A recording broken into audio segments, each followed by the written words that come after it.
kumshika afikiki. Hawa kaanza kusali. Vinta, Aboki, tamaa. Kumbuka kwamba binti alikuwa ameingia kwenye maji huyu. Amemchomoa.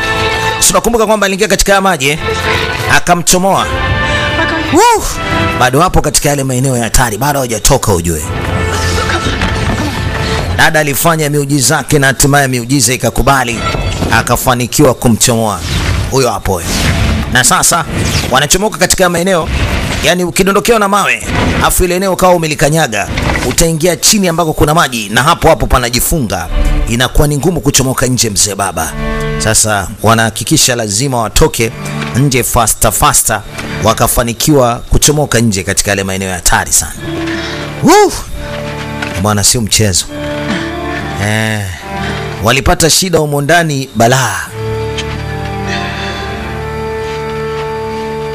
Huyu bwana akiangalia nyuma hatamani alipotoka. Yaani mle ndani ni balaa tupu. Ngoja tu kwanza wakae hapa wapumzike kwanza. You should try it. Itabidi ujaribu. See if it works. Nini?